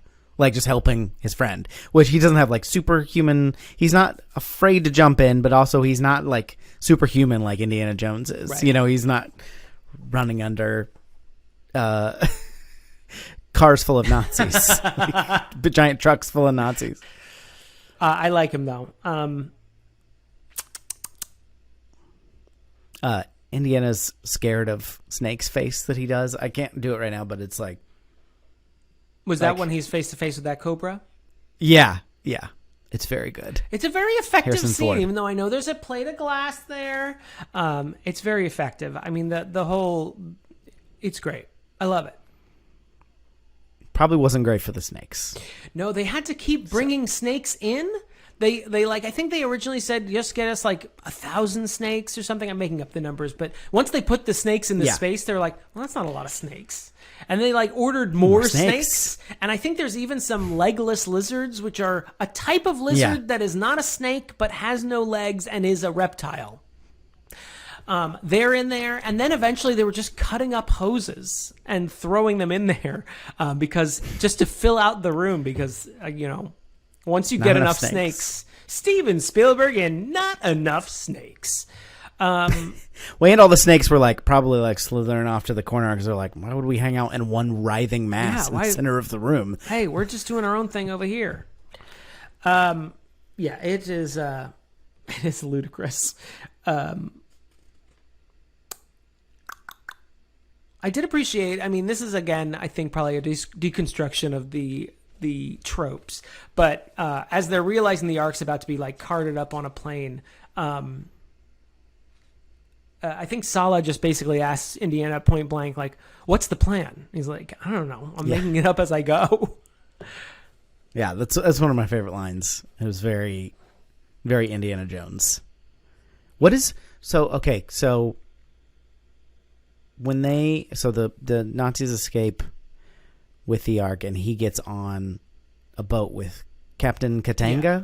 What is this guy's deal? Why does we're just introduced to this new character and it's set up like he's going to be more to the story, it seems like to me, because he's like, he has this kind of grand introduction. They say his name and then he's like, "Yes, you'll come with me," and then he's just like, "For a minute, and then you'll just go on this U-boat and I'll be on." Yeah, I mean, that's a good point. It didn't bother me, but I think that might play into the sort of Republic serials that they're referencing, because I feel like those would, you'd have one scene or one episode that takes place in this one place, and then the next episode would take place in a new place, and then this would be the episode where they're on the boat and the Nazis catch up with them, and then we never see them again. Right. Like, it's always in these episodic sort of motions. And so he is one of those characters that I always forget that they're, in fact, the last third of this, not that it's bad, but I always forget. I'm like, there's not as much iconic stuff in the last third of it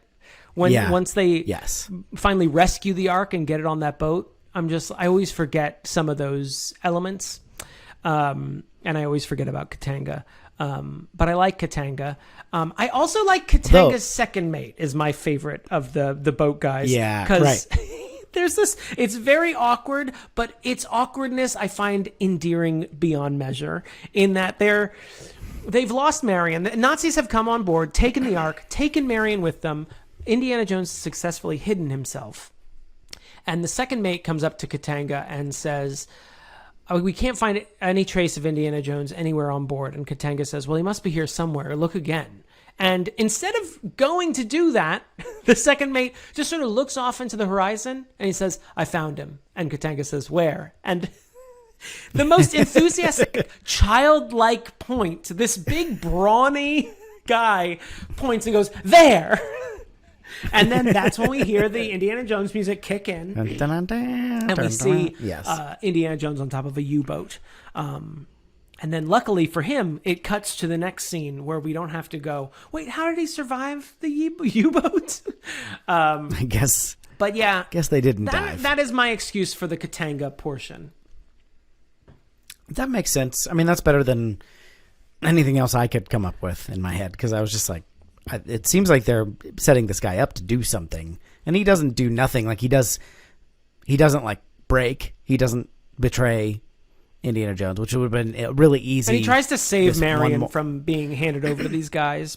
Yeah. He doesn't do it purposely lecherous, but he plays into a lecherous thing. Like, let us have the girl so we can, save us some money on this thing. He's play acting as a bad guy. And then the Nazis, in pure arch villain mode, is like, "You do not have the right to make negotiations. We will take what we want, and then we will decide later whether or not to blow your ship from the water." And I'm like, "Okay, sir, you're about to tie her to a railroad track in the middle of the ocean somehow. You're the most evil villain of evil villains." But I feel like we do this scene get the best part of the boat, which is the little playful love scene with him and Marion, which is very good, as he's healing from his multiple wounds. Oh, so many wounds. She's taking care of him. It is very cute. It's Harrison Ford, very pouty and bratty a little bit, but to his credit, he has just survived a huge fight on a truck convoy, which I would like to go back to. But he does give his famous line. It's not the years, it's the mileage. Yes. Yeah. He does get bashed in the face with a mirror accidentally by Marion, who is flipping a two-way mirror, hits him in the face. Very cute. It's a very cute, playful love story. He falls asleep before things happen. Although she does, in the morning, she wakes up and she's not wearing her negligee. So apparently he woke up healed enough to go to town. Yeah, it seemed like something happened in the nighttime. I did want to talk about that convoy scene, if at least for the very little bit that it always reminds me, yes, Mercedes-Benz was complicit in the Holocaust. Thank you for reminding me, Steven Spielberg. Yeah. He didn't want you to forget. He's like, that Mercedes-Benz logo at the front of the truck is always just in frame. So I'm reminded, yes, you made cars for the fucking Nazis. Lest you forget. Also, seems like Indiana left his whip behind. It does seem he not his left car, his literal whip. Yeah, and I don't think we see it for the rest of the movie, so that makes sense. Yeah. He also leaves once he gets on the U-boat. He loses his fedora and jacket. He loses those behind, right. So we never see him in those again either. He's probably got like 6 or 7 again back home, though, don't you think? Like a Superman situation. Oh, yeah. Absolutely, just a closet full of that outfit. That convoy fight, though, it's really good. Yes. Yeah. It is very... and I usually hate car chases. I'm usually bored out of my mind by car chases. But it's a car chase mixed in with a literal fight as, like, he's driving a truck with the Ark in it, but there's Nazis in the back of the truck. So they're coming out from the back of the truck like fucking cockroaches, climbing down the sides, and eventually the final guy climbs over the top so Indiana Jones can't see him. It's so good. And all the head Nazis are in the Rolls Royce in front of us, looking behind them, watching the whole thing as Indiana Jones simultaneously is trying to run them off the road and all the other trucks in the convoy off the road. It's so good. It's a good scene. Also a very clear homage to like the, Conestoga wagon, serial stuff. Like he's, does the iconic, like he's hanging by his whip and dragged along the ground. And like approaches by horse. Like he's sort of like almost like a bandit in a Western. He approaches by horse and, climbs on to the side of the truck. Mercedes-Benz truck. And then my favorite part is when the final guy gets run over, and he has almost like a Wile E. Coyote.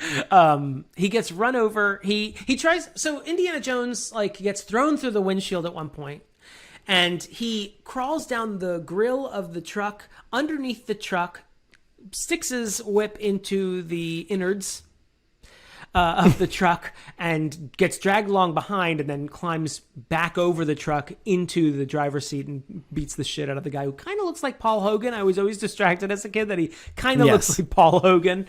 Like Crocodile, you're beating up Crocodile Dundee. Why? Well, Crocodile Dundee is a transphobe. We already covered that in our episode on Crocodile Dundee. So toss him out the truck. But then he does the same to this guy, to Paul Hogan, and he tries to do the same thing, but the grill breaks in his hands and he gets run over, and it's almost so, it would be gross if it wasn't so silly how he gets run over. His limbs spring up, and then when the back wheels run over him again, it does it again. So he's like a little Stretch Armstrong doll. Or it's weird. It's so silly that I love it a little bit. And you remember, guy's a Nazi. And then you're like, fuck that guy. And he looks older, so you can't even be like, oh well, he was an 18-year-old forced probably into conscription. No, this guy's a career Nazi. Fuck this guy. Yeah, he's in it for the long haul. The only other action thing I wanted to point out is, so later he is kind of sneaking in to the Nazis, and he does the classic thing where he beats up a soldier and then takes his uniform, but it's too small.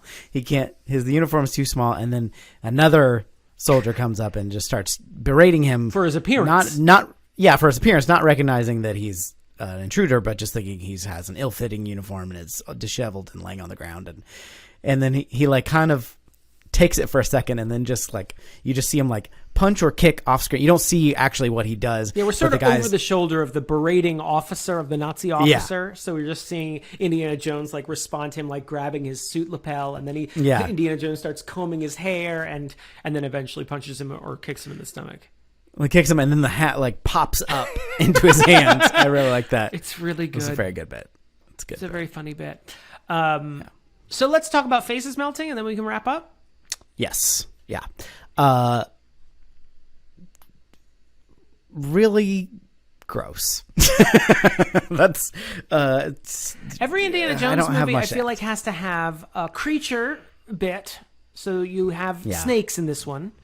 We can return to this in the later ones, but each one has a creature scene, and then each one has a gross end scene.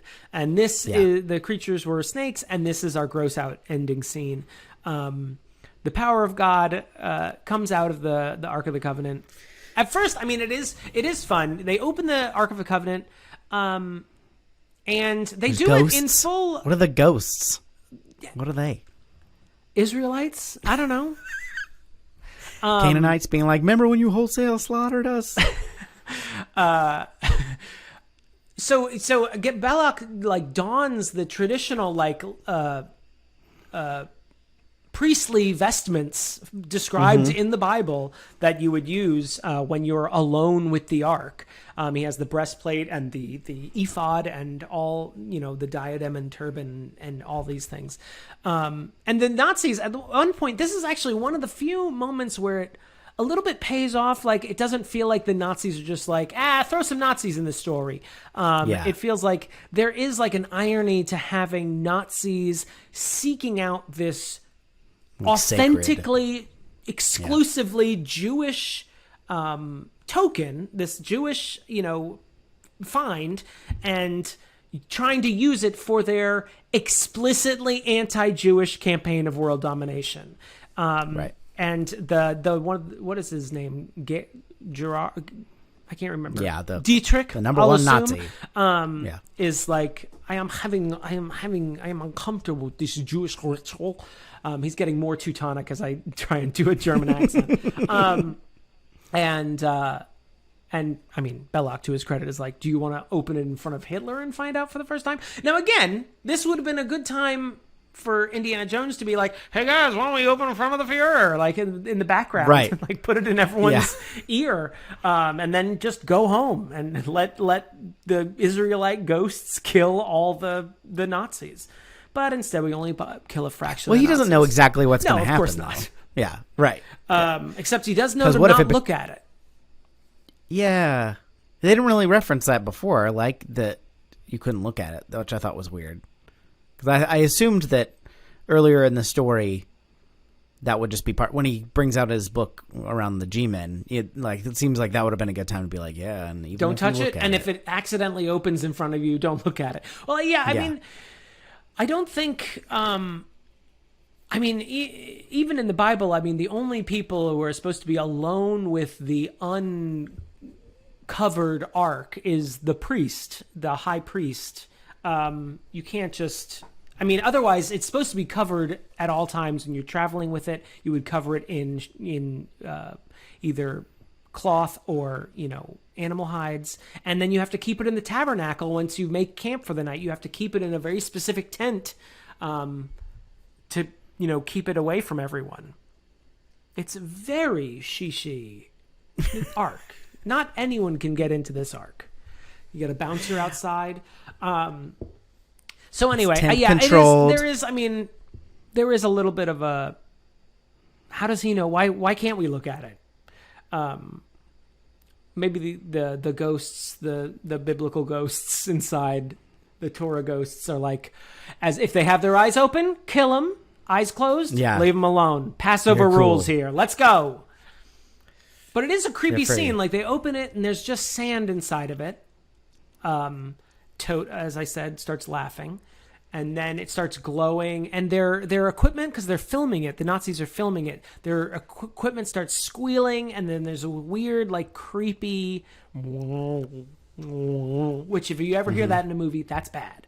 It either means you've been exposed to radiation and you're about to turn into the Hulk, or the wrath of God is about to come down. And then all these ghosts come around, shoot through the eyes of some of the lesser Nazis. They're able to recognize who's in charge here. They shoot through the eyes of the lower tier Nazis, melt the faces of the two B-team Nazis and then blow up the head of the French backstabber. Which they had to cover with, the MPAA was like, you cannot have a man's exploding head just out there. Not for a, and so they had not to put for a that G rating, fire, my friend. A PG rating. That fire in front of it, which Yeah. makes it even weirder. And then I do like the lid flies off into heaven, and then once it's done, it falls down. Zoop, in comes back. another comedic beat. It's just like, bunk, bunk, lands on the top of the ark perfect. And God's like, get out of here, you two. You're good. And their hands are just like untied. It's like, you're the good ones. You're all right, you two. Now go put this in a military warehouse for the next 100 years. Go put it in the hands of the U.S. military where nothing could go wrong. The morally exemplary U.S. military who's never done anything questionable, never napalmed anyone, never started endless wars. It's fine. Yeah, so there you go.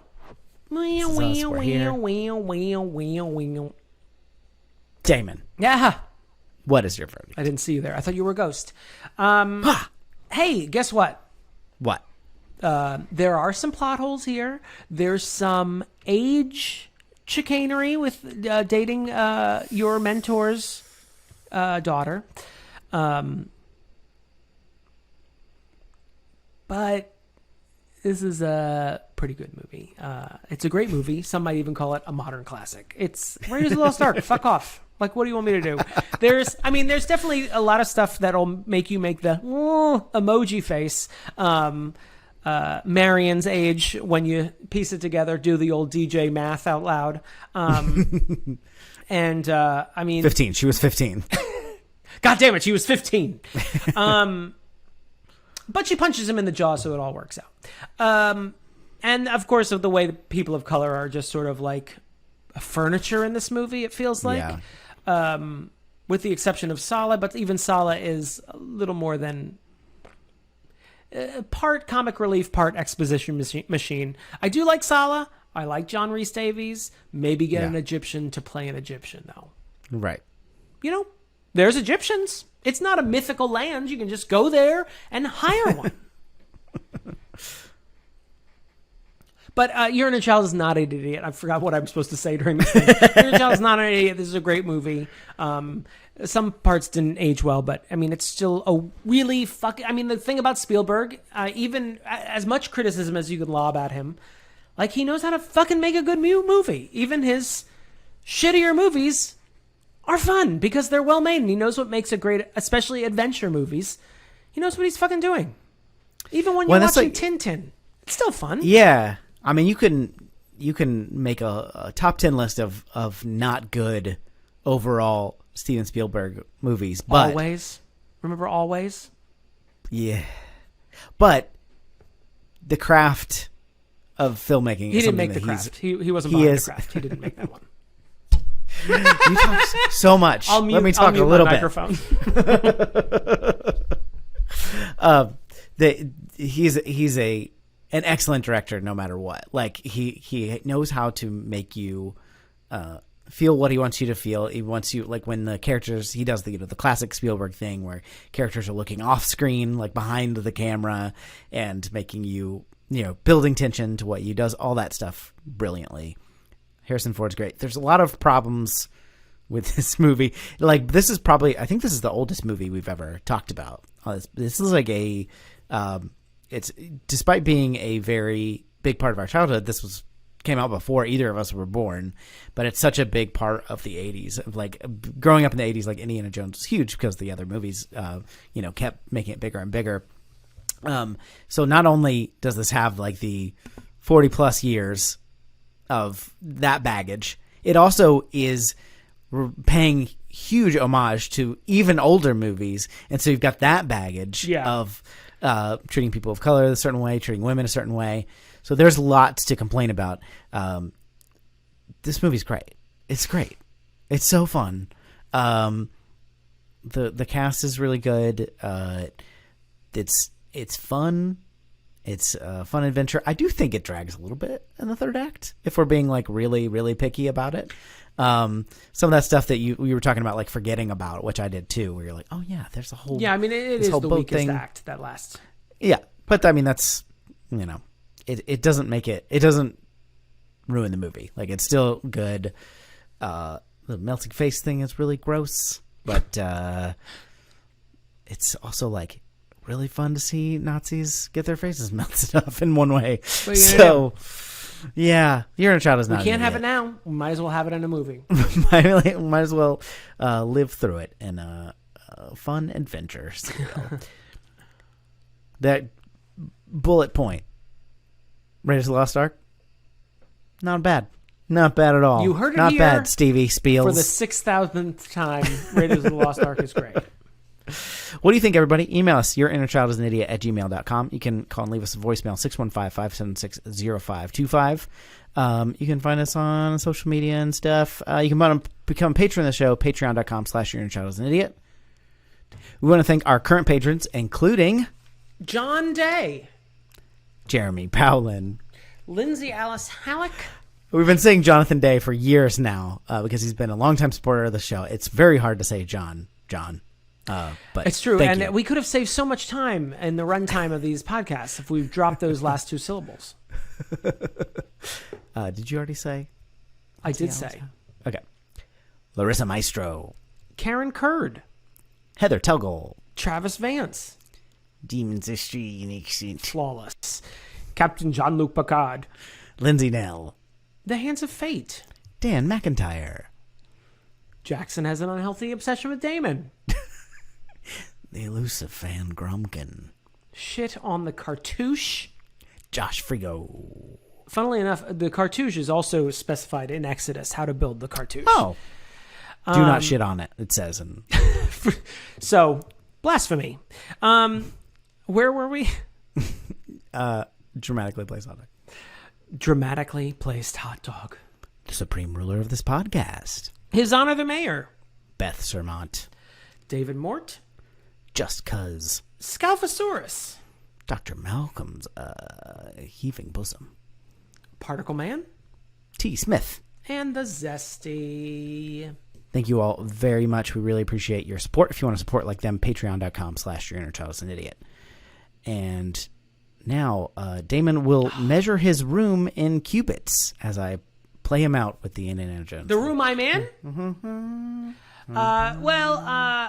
It's probably like 4 cubits over here, 5 cubits here. It's an oddly shaped room, and Yahweh wanted it this way. He specifically specified that he wanted it semi-trapezoidal shaped. So we've got a slanty bit over here. That's probably 7 cubits. That part is a load-bearing cubit, so that you have to keep there. That's sort of a walk-in 4 square cubit closet, which is kind of fun. We put a little bookcase in there. It sort of allows us a little crafting space on top of the bookcase for, how many, if we're wrapping gifts, how many cubits of wrapping paper do we need to wrap each gift? I'm getting lost in the B section of this song. I don't know what to hum you next.